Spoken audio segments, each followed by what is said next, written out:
discussion, and we've got some guests here. I appreciate all the work that was done on this. If you'll introduce the topic, please. Yes, sir, that's what I'm turning this over to she because she's rocking the baby continuously to make sure that this is happening. But at the same time, I want to thank all the staff for all they did walking us through this. I think they've done a great job. We've seen a few little tweaks, but I think it's ready for the council's approval and it will be coming in the next agenda. But it's all the little things we can catch up later on. But I'm going to turn it over to Sheila to let do the introductions and they can let us know where we are. Good afternoon. I'm not going to prolong the time. I just want to formally introduce Dr. Patricia Washington, Mr. Mike Easterwood, Mr. Davis Cooper. They've been an excellent group of people to work with as we're finally getting to the end of the road with this paying classification plan, and I'll turn this over to Dr. Washington. Good afternoon. Good afternoon.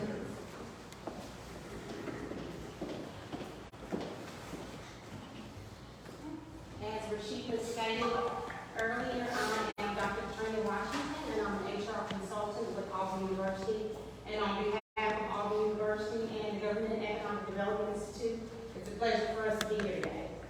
Even though this is somewhat of a formalized meeting, we encourage you all to, if you don't understand or you want us to elaborate on something throughout the presentation, please don't hesitate and ask questions. Just to briefly give an overview, we want to discuss the program of work that we started for Anniston. We want to review some of the project components and some of the processes that were utilized throughout the process. We also want to align and basically provide recommendations and implementations for the things that we saw throughout the process.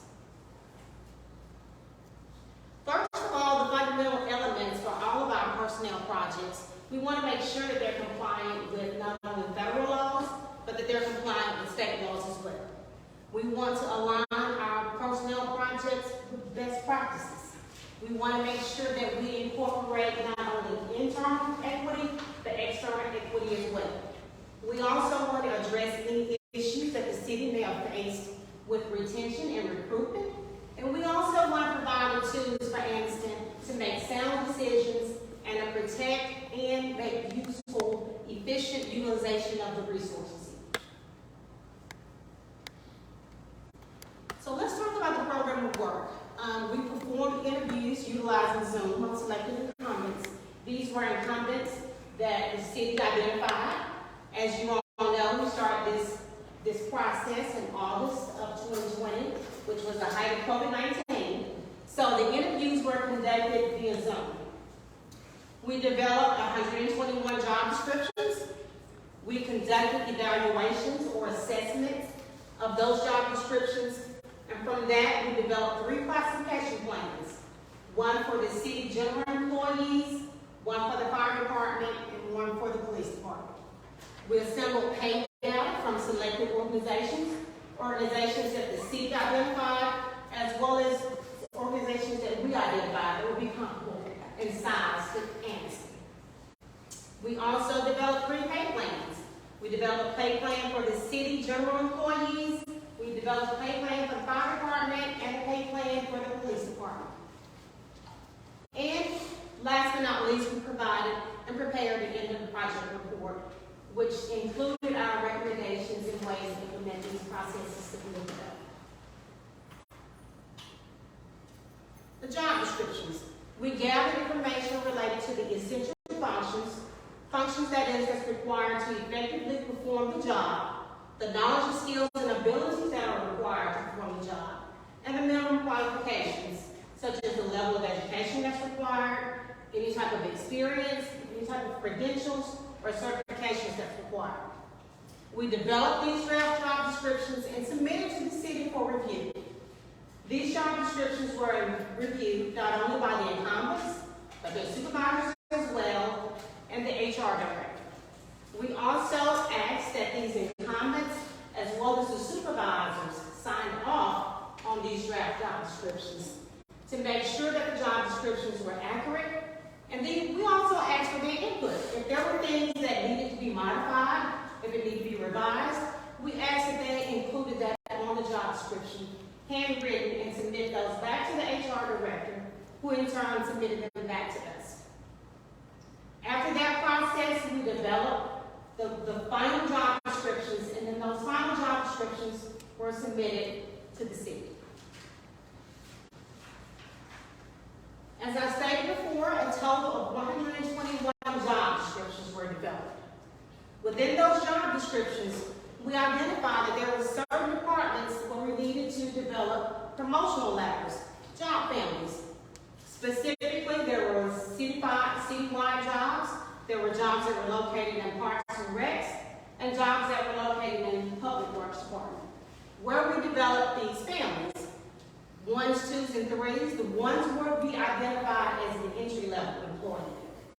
A 2 level would be an employee that's fully functional, and a 3 would be your senior advanced level. Let's look at the way that we evaluated the job descriptions. When I use the term evaluate, I'm talking about analyzing and assessing the content of the job descriptions. We utilize the United States Office of Personnel Management Factor Evaluation System. This is referred to and regarded as a standard in HR best practice.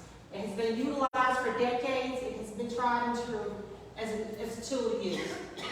The job descriptions were identified and evaluated by 3 professionals. That would be myself, Mike, and Dennis. And we independently evaluated these job descriptions so that we would mitigate any biases or independent judgment, any outside independent judgment.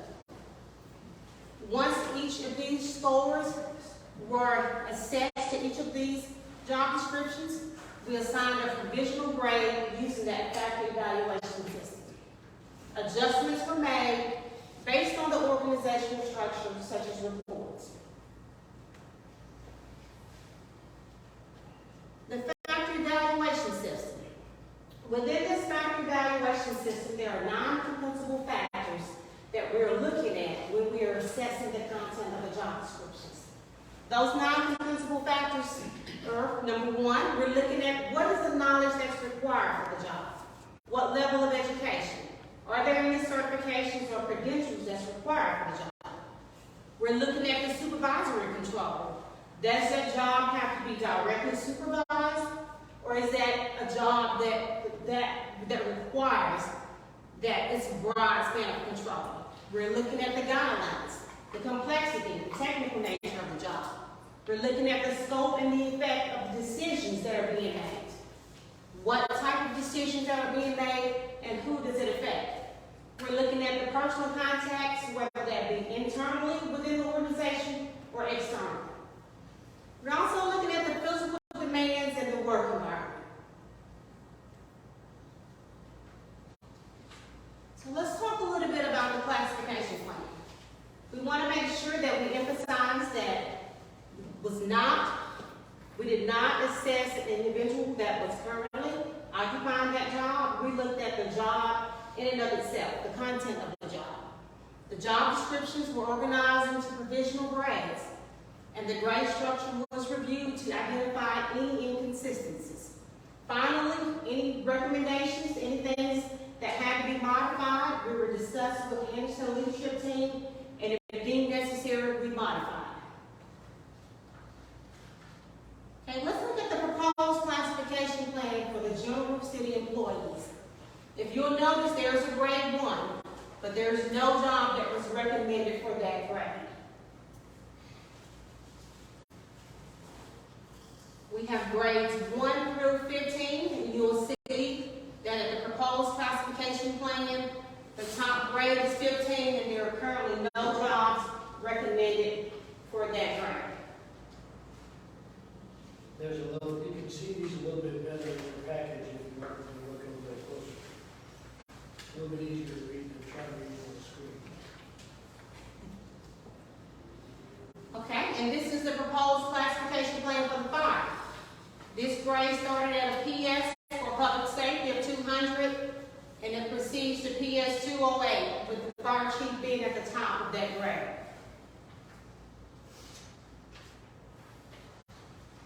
And then finally, we have a proposed classification plan for the police. PS 300 is the first grade, and it proceeds to PS 308, which is the top grade for the police. Okay, are there any questions so far with anything that I've discussed or covered? Any questions? Yes. On the police, PS 104, there are no jobs currently recommended in this grade. It's between corporal and sergeant. I'm just a little bit curious as to what that entails. What does that mean? That means that within all the jobs that are currently within the city of Anniston, the way that the jobs graded out, there are no jobs within the police department that is recommended for that grade. Is that okay? I'm just wondering why it's there if there's nothing recommended. I'm sorry to be, No. but I'm just curious. I mean, why would there be a designation if there's nothing recommended there?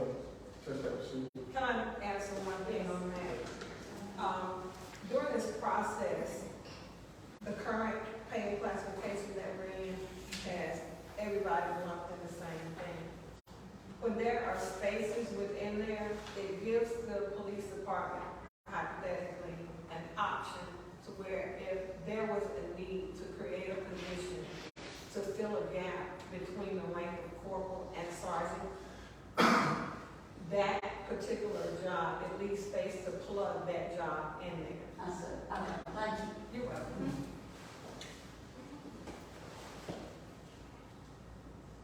Any other questions? If not, then I'll turn it over to my colleague, David Cooper, and he will discuss the pay plan and recommendations and implementation for that. Okay. Good afternoon, everyone.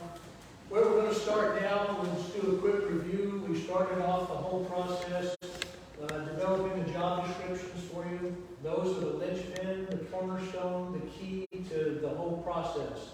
If the job descriptions are not accurate and reflect accurately what the essential functions are for the job and what the city of Anniston is asking those individuals to do in that job, then it really makes the rest of this kind of moot. So the important thing that we did first was do the job descriptions.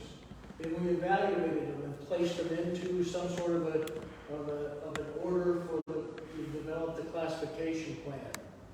The third step in the process was determining the pay comparisons, and we used benchmark data from the Alabama municipalities wage and survey, the benefit survey that was conducted by CGS some years ago, our predecessor organization.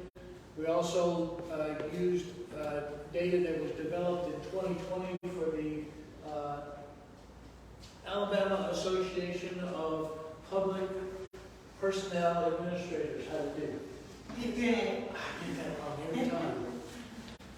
But that was done in 2020 as another wage survey. We're currently doing a partnership with this organization as well as the Alabama League of Municipalities and the Alabama County Commissioners Association of County Commissioners of Alabama to do a 2022 version, and we're looking to try to get that data up. We'll do that on a biennial basis. We're doing it every 2 years. We'll use that data. We also used data from the Alabama Department of Industrial Relations, Labor Market Division, specifically to use the Anniston-Oxford metropolitan area, the Gadsden metropolitan area, the Birmingham-Hoover metropolitan area, and then the northeast balance of the state for the wage information. And because Anniston is located so close to the Georgia border, there's an opportunity that if somebody's looking for greener grass on the other side of the fence, that they may even cross the state line. So we pulled in information from the Rome, Georgia metropolitan area, as well as the North Georgia balance of the state. And then also those cities and counties that Anniston had a particular interest in. These are the cities that were used in the study, as well as the counties, including that data from Rome and the north portion of the state of Georgia. As a result of that, we came up with a general pay scale of $8.42 an hour for the grade 1, step 1, and then it increases for 15 grades and 19 steps for each grade at the rate of 10% increments between pay grades and 3.14% between pay steps within the grade. And this is considered one of the industry standards that in looking at some of those figures and using that. Just as a matter of reference, just let you know that the national wage is still set at $7.25 an hour, but we fully expect that before the Biden term is over with, that we may see the Department of Labor trying to help push language that might increase that, which may or may not exacerbate problems that we already have. So if you look at the first, the gold-colored pay chart, this is the one that I think all the council folks that go over there, the city manager have copies of this. This is the pay chart for the general workers for the city of Anniston. The first page, I think, goes through grade 8 with 19 steps across. Yes, grade 8. And each grade is marked with the hourly wage on top, then the overtime wage, the biweekly pay amount, and then the annual pay. And then the next page after that just continues the chart from grade 9 all the way up to grade 15. And this general pay scale is for those workers in the city of Anniston that are working on a 2,080-hour man year. When we get to the fire and police, it's a little bit different because of the way that schedules are worked. We can't necessarily use a standardized hourly amount, so we started to base the amount of the pay charts both for the fire and police at $35,401.76 for grade 201 and 301. And then we worked backward, we had to work backwards from there based on the hour schedule that the individuals are working. In other words, for a firefighter or any of the firefighters that are working on the shift schedule, their man year was 2,808 hours, and the police works on a 2,184 man hours. So we built those. So as you're looking at the pay charts, the first pay chart that you see is the pink colored one next in line.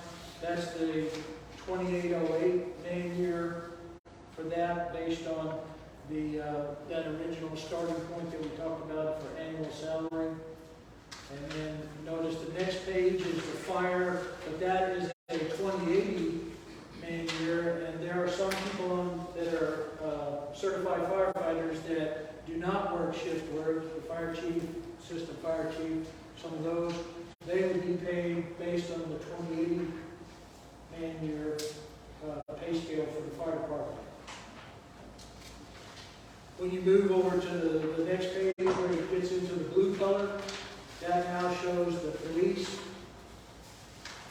And that's the shift for the shift workers for the police officers is 2184 man year, using that 35,401.76 as a 301 annual starting point, and then working backwards to get the hourly rates.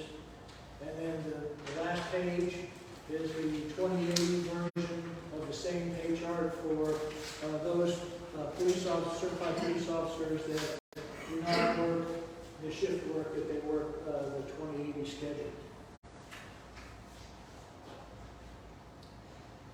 When we looked at that in our comparisons and coming through, we did the graphs. We had 3 graphs.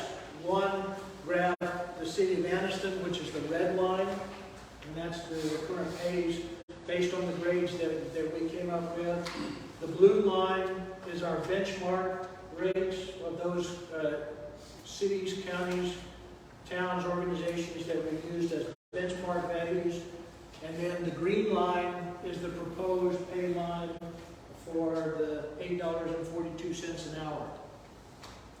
As you look at the chart, you'll see that starting at grade 6, which if I come to the grade 6 right here, the blue line starts to separate from the red line, and then the blue line, the benchmarks, kind of stay above the city of Anniston, the red line, all the way through the end of the chart. And that's basically indicating that the city of Anniston is lagging behind those benchmark values that we looked at. The biggest difference, of course, is up here in grades 10 and 11, where there's a big gap. And then it jumps back a little bit closer in grade 12, but then kind of runs a smooth curve after that on into grade 14. Some considerations for the implementation. We included this in our report to the city. The biggest thing is dependent on the city's budget, finance, fiscal constraints. A lot of it's based on what kind of revenue that you have. If the issue comes up that you can't make the jump to light speed to the new pay plan right away, you can do a way where you can implement it in increments over 1 or 2 years, maybe 3 years at the outside. You just have to realize that as you do that, and inflation continues to grow and other things continue to grow, that you may still lag behind trying to keep up with the market. You want to make sure that you're avoiding any kind of arbitrary increases for individuals. I know that constituents come and talk to you all the time, and that's certainly within their right. You just want to make sure that any changes that you make to the pay plan are done in a holistic idea and for the good of the city, and not necessarily looking to try to scratch one itch so that you don't create a domino situation. Once you get the incumbents moved on to the new pay chart, then the new pay chart becomes the gospel moving forward. Any new hires then would be hired. The expectation is that they're hired in at the step 1 of whatever the appropriate grade is for that job. If you have somebody that is an applicant that you want to hire, but they actually exceed the minimum qualifications of the job, like more experience or that kind of thing, you can set up a policy such like that you would give them a 1-step increase for every 3 years of direct job-related experience that they're bringing to the table as they apply for the job. So instead of being hired in at a grade 6 step 1, they might be hired in at a grade 6 step 2, or possibly even a 3, depending on the experience that they bring with them. Things that you want to consider, and I already touched on it once, you want to look at the needs of the city and what are the job requirements for the city, what the city needs to have done. Those need to be obviously approved by the city manager, city council, and also in consultation with the civil service board because of the legislative things that they're working with. Minimum qualifications of the job we found as we went through the process of updating the job descriptions. It was very critical that to make sure that minimum qualifications of the job are clearly articulated. What is the minimum? The minimum wouldn't be the minimum if it wasn't the minimum. I've heard that before, but the idea is that if the job requires a high school diploma, okay, that's the minimum education. Does it require 1 or 2 years of experience? Does it require any particular kinds of certifications or credentials in order to be in that job? Like, does it require a CDL Class B license, or does it require a CDL Class A? Does it require an EMT license? Does it require other training that needs to be either accomplished before you walk in the door, or that needs to be accomplished within a given period of time once you're in the seat of the new job? And again, we're trying to help you make sure that you're appropriately utilizing those resources and tools to what it takes to do the job. That kind of concludes our presentation. I kind of turn it back to the council to to see, do you have any specific questions that we can help answer for you in this? Not trying to go through it fast, but, you know, it does kind of go quick. But we live with this every day, y'all know. Yeah, at this point. I just wonder,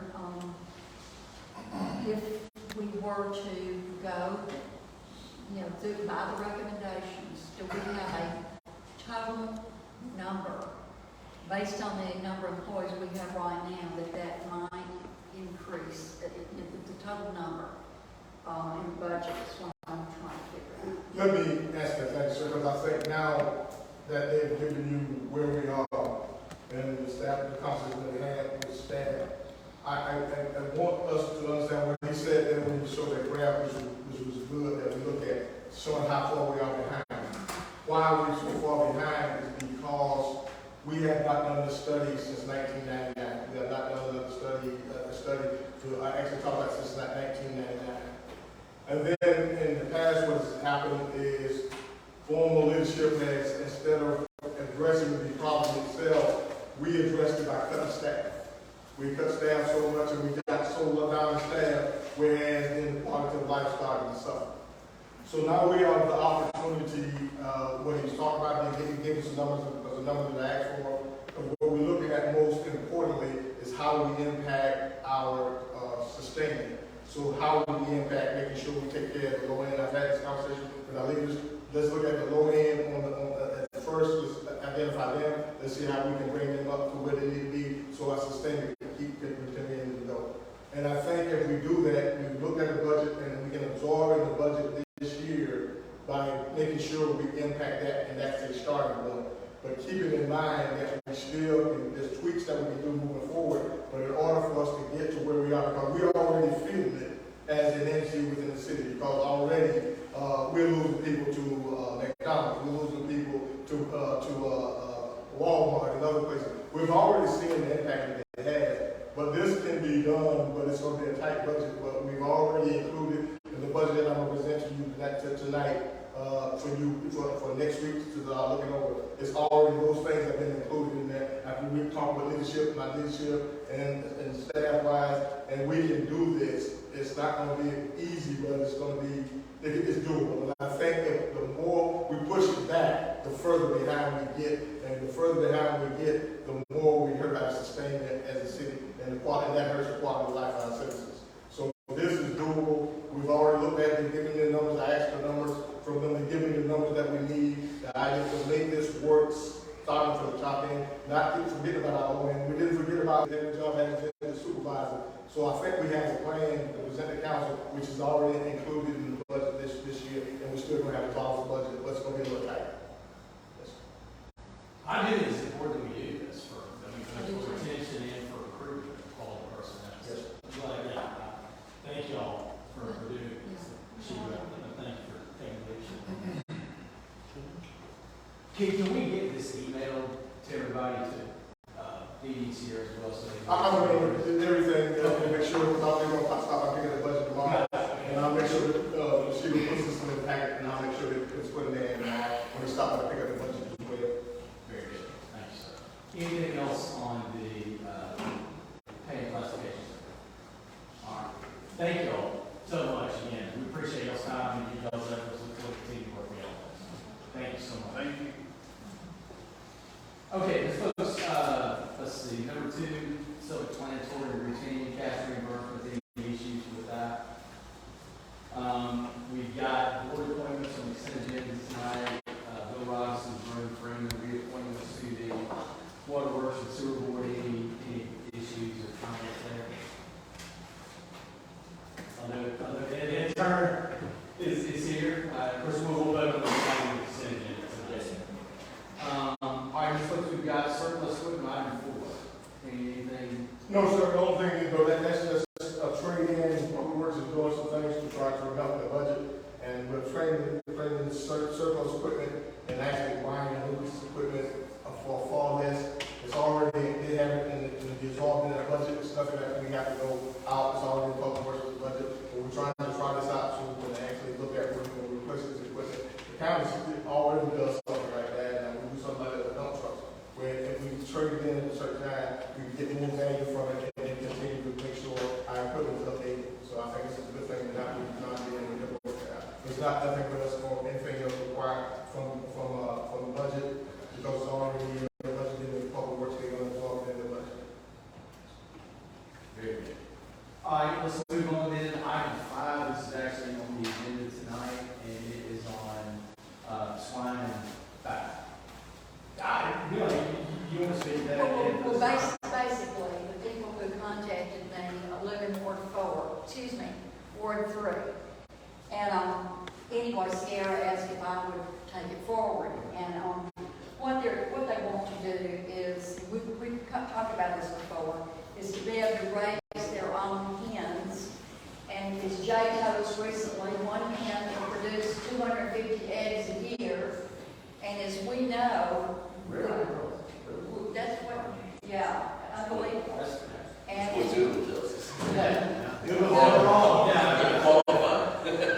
but as the cost of food keeps rising, I mean, this is a progressive act to help individuals maintain sustainability, and it's various cities like Auburn, Huntsville, Mobile, Montgomery, Birmingham. Birmingham has a very liberal one. They have ordinances that allow this, but they do not allow roosters because roosters make noise. And the people that asked for this had complete input into this. They were in touch with our city attorney, and they specified what would work, and they've studied it extensively, a lot more than what I have. But I believe it's a good thing to do what we can to help people become sustainable and maybe promote community gardens, which I think we already do, and do everything we can to help people take care of themselves.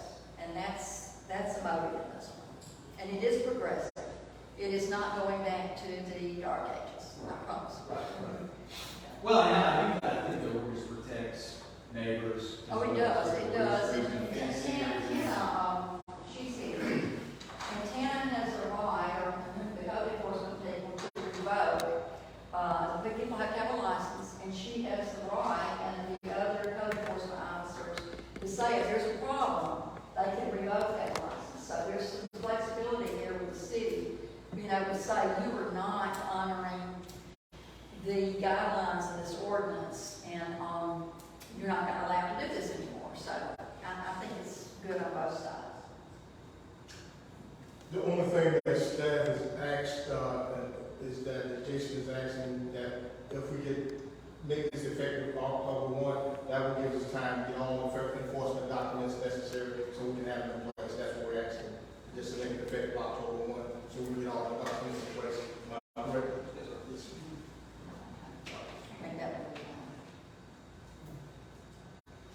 No one's allowed to kill a chicken in the city. That's good. You can't slaughter a chicken. That's in the ordinance. Anything else on item 5? All right, Ms. Folks, I'll turn it over to you for updates. We've been having these conversations about the brush and debris ordinance. Well, something else is staying, and I think right now has been moved forward because we've gotten a letter, we received a letter from our garbage carrier that as of September 30th, when it runs out, they will not renew it unless it's being rebid out. When I rebid out, we're looking at the cost, I think, and it's not just us, it's all the states, all the state costs, gas and everything that's going up. We got to rebid this whole thing out.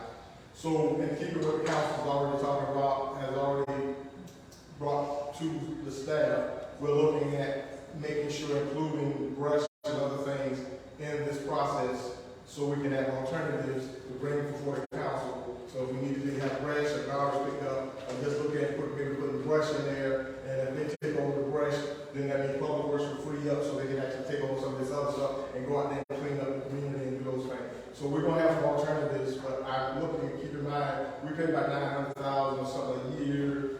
Am I correct? For garbage now. We're not going we know that we're not gonna be there. We're gonna be far over that. So we're gonna look at alternatives that we can bring before council, how we can address this debris, garbage, and all at one time. And that with alternatives, and it's gonna be up to the council to decide on which one they want to work, which direction we're going. But keep in mind, no matter what we do, the fee cannot remain where it's at.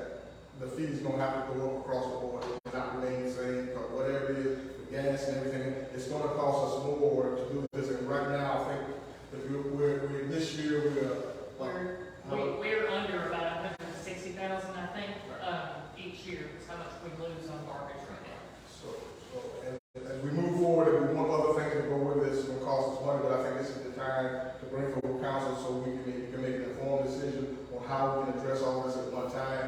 And if the brush is done by a contractor, then that the public works will be able to do all those other things that we need to do, get in there, clean the community up. But this is our opportunity to do this at one time, and we got to do this quickly, because keep in mind, when the 30th comes, we got to have a contract in place. So we're working with it to put the bid out now, so we'll be bringing back from council, not only the bid, but alternatives as well, so the council will have a decision to make on how we want to proceed with this garbage, debris, and all that. That's coming up. I'll add that Steve was kind enough to sit with Ciara and myself, David, Jason, Jessica, Bruce was in the meeting as well, to talk about kind of a multi-pronged approach to this.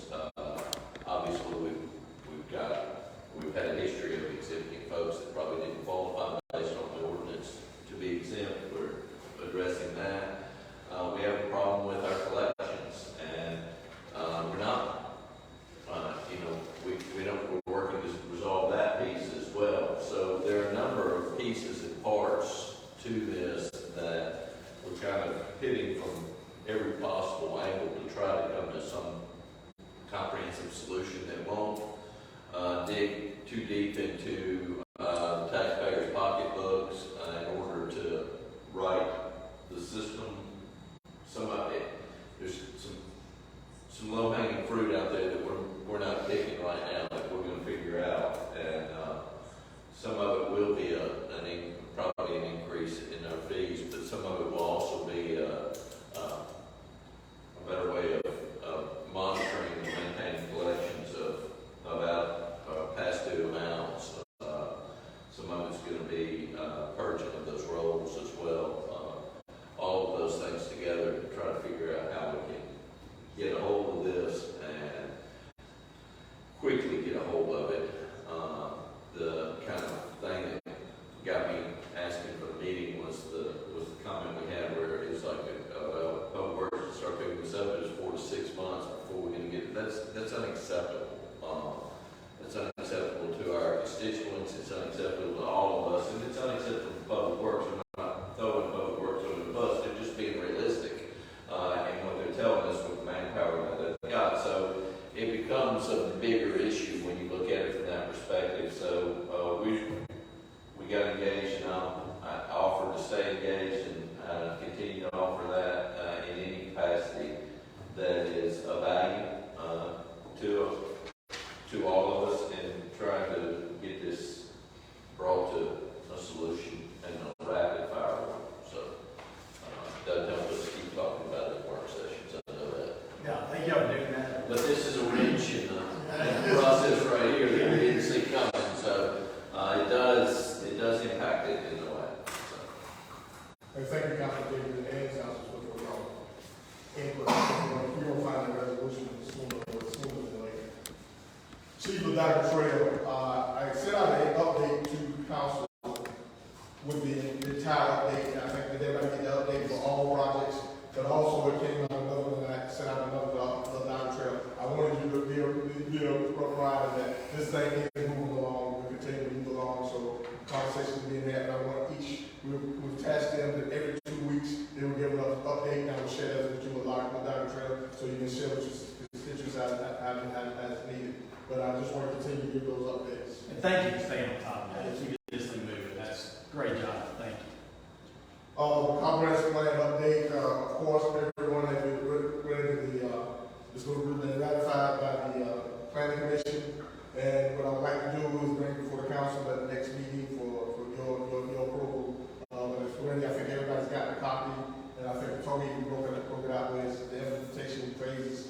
separate, so you can actually read that whole book is a long book. It's a lot. I suggest go to the implementation phase and look at how the time limit that we have. So I think we need to be realistic and concentrate on the time limits that are set in the implementation phase. Those are the things, instead of trying to grab this thing as a whole, just look at the little pieces and stay in line, just like a 5-year capital improvement plan the same way.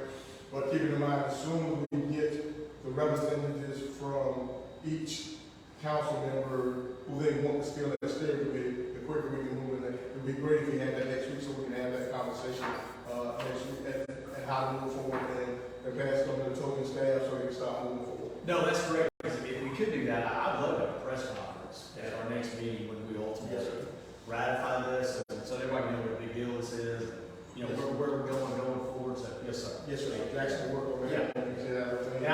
And I talked to Ann today, because she wants to try out some planning commissions members here, you know, for this. So, you know, that's good. Let's do it then and get it ratified. And so we're taking care of everything else as we move forward. Okay. Yes, sir. The other thing I want to do, Council aware, which was very exciting, the National Park Service reached out to us so we can do a collaborative effort. And what we have done, they have given us office space 3 days a week and for our Main Street person, and we have allowed her to, at 3 days a week, they will be working in the office together, working together to promote not only Main Street, but promote what we got in the National Park Service down there as well. And I think they reached out to us. I think that's a great offer where we work together. So it's not one entity against another entity. We all move the same way. So she's actually got an office and the National Park Service. They're working together to make sure we're doing the downtown all inclusively. And I think that's a great idea for them to work together. And maybe that we look at as we move downtown, maybe even broaden that even more. So to try to work out downtown. And on the 6th of August, we are planning to do a Stop the Violence Community Fund Day. People who've been around long, Councilman Jenkins, I remember when we did this for 15 years and we sort of got away from it. And so some people from the neighborhood reached out and said they want to do something for the city. I think it's always great when the neighborhood said, let's come together and make this work. And we said, where are we going to do it at? And I think the most neutral place that we have is in the club. So there is an agreement. We're going to actually open it up that day, close down the aquatic center for everyone to come out there and just use the whole area out there and talk about this. We're bringing some people back in to actually talk to the kids, but we're not looking at one day. We're looking at this is the start, so we can start talking about alternatives for these kids. And like Councilman Harris and I talked about the mental issues, but sometimes mental issues, some of our kids just don't have nobody to talk to. Nobody they don't trust they can talk to. But if we start opening this dialogue instead of doing it so fractionally, and start doing it collectively and talking to these kids and start looking at West, East, South, Anniston, looking at their kids as a whole, I think we can make a great impact, but it can't be done in one day. We're going to continue to start back doing the Sunday, we're doing Sunday. We're going to start opening the center back 2 days a week on Sunday. We're going to do some things so we can actually be proactive and talk to these kids and say, how can we help as adults or as mentors, as leaders, and let's have this conversation. So I think this is a great time to do it, bring everybody together, and I think it's going to be a great event. But we can't stop in one day, so I just want to make sure council aware of that, and we move forward planning as we speak. Thank you. That's all I have. Okay, just one. Go ahead. We got to go back to the slide without a second. Okay, I just would like to kind of bi-monthly updates that Sam Associates, our design professionals, provide us. I would like for us to also include in these updates our other capital projects. We did a big presentation to our community about all the projects we're working on. Where are we on those things? I mean, we know a lot of that, but not everybody knows that. Where are we on the bid for the market, the phasing of it, as those things adjust? Where are we on the redesign of the federal courthouse and, when is the opportunity for public input into that? Where are we on, I think we did the Satchard Health Clinic and, where are we on the status of the contracts and things like that? All of those pieces I would like for us to kind of maybe on a monthly, I don't think we need it bi-monthly, but I think once a month, if we could just get that update. I included that last week. Did we not include that? I sent that update. I sent the second update that last week. Okay, I may have missed on all projects, because I want to